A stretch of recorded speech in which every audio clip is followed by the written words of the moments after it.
to Ask the Patient Advocate podcast, where we will discuss all things related to navigating your health. I am Dr. Elena Borelli, and I'm so excited to talk about such an important topic of private patient advocacy. Managing your health and navigating the healthcare system is challenging, but it's a lot better when we go through it together.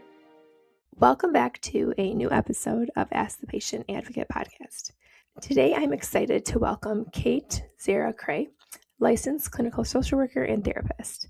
Kate has spent more than 2 decades helping individuals navigate life's challenges, improve their mental health, and build resilience.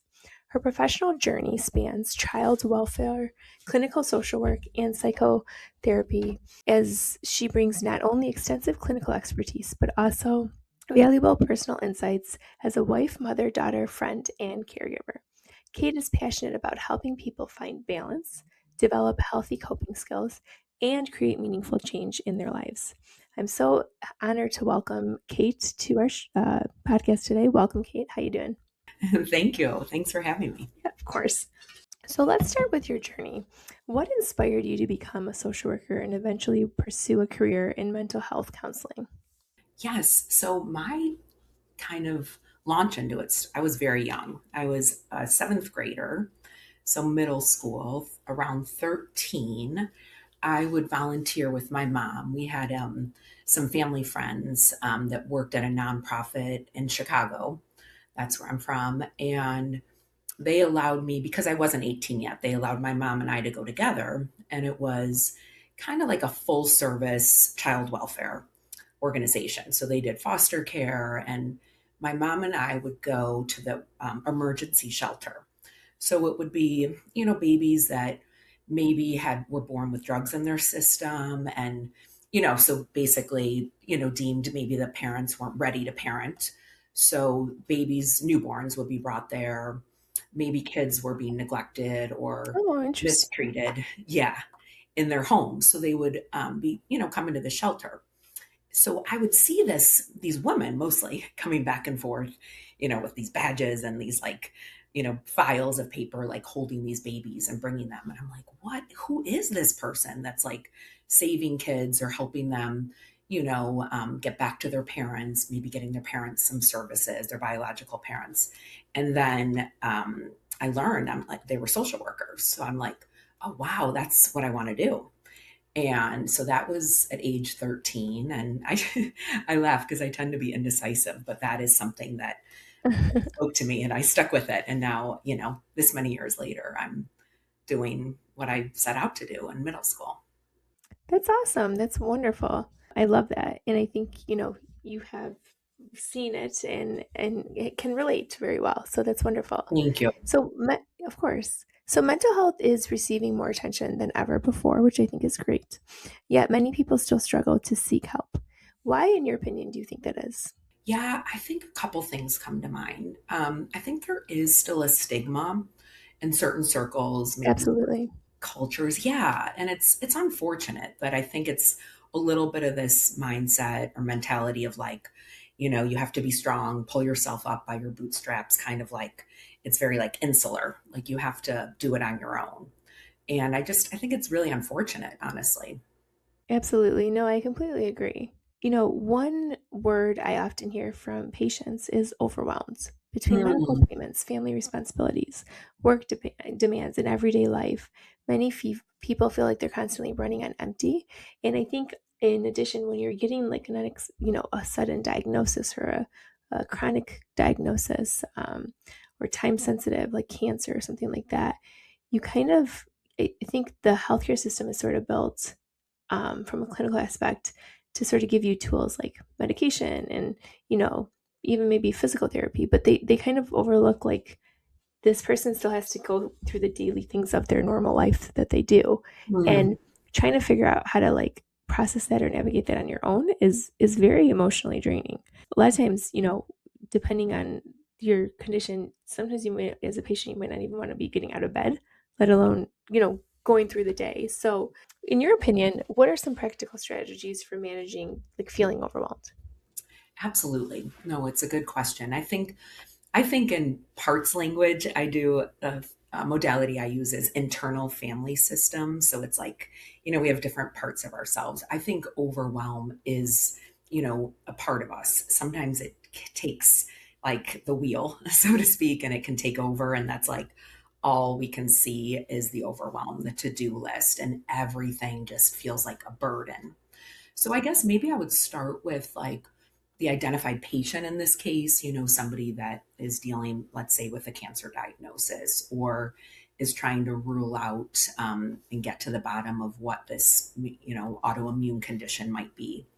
I think it's, just a time thing at the, like missing work to get to appointments, missing out on social activities because they're not feeling well, perhaps. So I think that the isolation then can like set in pretty quickly. It's like, oh my gosh, I haven't seen this group of friends. Oh my gosh, these neighbors stopped inviting me over because I've said no so many times because I haven't felt well. And for some rarer conditions, as you're mentioning, it can be hard to explain or people can't Sure. relate. And yeah. So I think as somebody going through the medical side of it, just navigating appointments, I do a lot in that world. I worked in hospitals for many years, both in Chicago and then in Atlanta. And I think, sometimes it was people would come at the wrong time or they didn't get the reminder call. So they're navigating a parking lot. They finally park, they pay to park, and then they get in. And sometimes the providers are like, I'm sorry, like you missed your slot. We're gonna have to Sure. reschedule you. So I think all of those things add up and to the overwhelm, the financial piece, the time, sometimes frustrating interactions with medical teams, sometimes great interactions with medical providers, but it can all be overwhelming, for lack of a better Yeah, no, for sure, for word. sure. So, as patient advocates, we encourage people to speak up, ask questions, and actively participate in their healthcare. But emotional stress can make it incredibly difficult. How does mental wellness affect a person's ability to advocate for themselves? How would you say? What would you say about that? Yeah, no, that's an important question. I think immediately of like self-esteem and confidence. I think sometimes that can be, in question for people if they've been dismissed by, hypothetically a family member, a partner, a spouse. It's kind of like, oh, just get over it. We're all tired, or, maybe not really understanding the depths of chronic fatigue, for instance. So, if they're dismissed, then they're in front of, somebody with power or an MD or credentials after their name. I think sometimes people can start to second guess themselves, like, oh, is this actually accurate? Am I blowing this out of proportion? Or I think it can be very confusing if they've been dismissed before, which I think can shake the confidence and, lead to some hard things with mental health. Absolutely, I agree with that. So I think like a big step into mental health is kind of taking the initiative to like get that first appointment. Mhm. I think I see that as like the kind of the biggest barrier for many people, especially like I said, when they're going through stuff and they have like very little motivation to do anything. What would you say, to somebody that, or let's say a family member came to you and said, I have somebody going through, a new diagnosis. They just are not motivated. Like, what would you say to them to encourage them to, to take that step? Or how do you think that could be that complication or, that challenge could be bridged? Yeah, absolutely. I think it's kind of the old adage of you don't have to do this alone. I love that. I feel like that's kind of what immediately comes to mind if that loved one, the caregiver in this case, especially when I worked in children's hospitals, Mhm, mostly I was working with the caregivers, the adults, and mhm. whether a parent or a grandparent. So it was, what can I do? How can I help this person? What can I do for the family? What can I do? So I think two things come to mind. Depending on the level of overwhelm that the person is dealing with, Mhm. if that, the person in the life, a caregiver, a friend, a concerned parent, adult, if they could maybe start like the process, there's different sites and tools that somebody could go on to find a therapist, and they could do some of that preliminary work, maybe it's really important that this person uses their insurance because they've already spent so much money in, on medical appointments and things. Mhm. So they could, call the provider directly, in fact, the insurance company, and say, and start to see like who's in network, who might have experience with, Lyme disease, for instance, or who might, know oncology well, and start to kind of see, maybe that's a certain gender that that person would feel more comfortable seeing. So doing some of that footwork could be a start, a way that, a person that cares could help the patient in this case. Yeah. No, that's great. Those are all great ideas. I appreciate you sharing that. Now, yourself, where do you practice location-wise? Yes. So I'm in a suburb of Atlanta. It's called Decatur.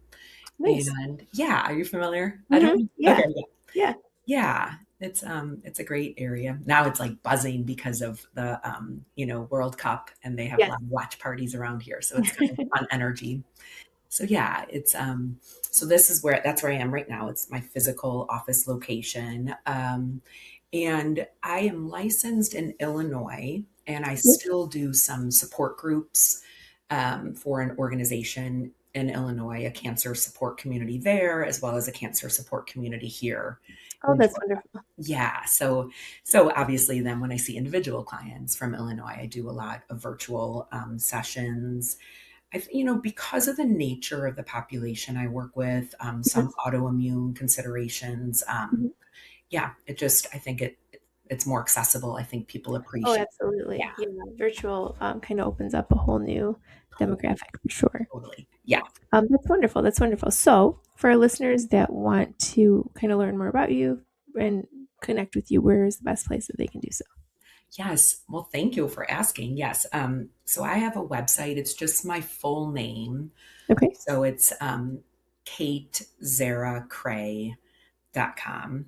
And on there, it talks about my experience. And, there's ways to access. They can email me. I don't know if that, my email's kind of long, but it's also my name, .lcsw at yahoo.com. I think those are the best ways to start. And then from there, if it feels like, we want to set up a preliminary phone call, I do offer, the first like a 15-minute consult call for free, just to see if it's like A the good fit that fit. people are hoping for. Exactly. Yeah, that's wonderful. That's wonderful. Yes, yes. And I do, over the years, I stopped taking insurance. So I'm an out of network provider, and I will always have sliding scale options for many reasons. It's the social worker in me. And I think it's important, especially when people are navigating an illness themselves, they're caregiving, or they have faced a loss. I do a lot with grief and loss as well. So those are really special opportunities. And I'd rather people have the help with someone that's trained and experienced doing this. So I will always have sliding scale options. Oh, I love that. I love that. That's wonderful. Well, thank you so much for being on our podcast today. It's been such an insightful conversation. You've shared valuable perspectives on mental health, resilience, stress management, and the importance of creating balance in our lives. So before we close, I just wanted to say thank you again. If you're listening to our podcast today, I hope that this conversation helps you feel more confident as you navigate your healthcare journey. Thanks so much. If you have a question for Ask the Patient Advocate, email advocate@pathwaypa.com. Managing your health and navigating the healthcare system is challenging, but it's a lot better when we go through it together.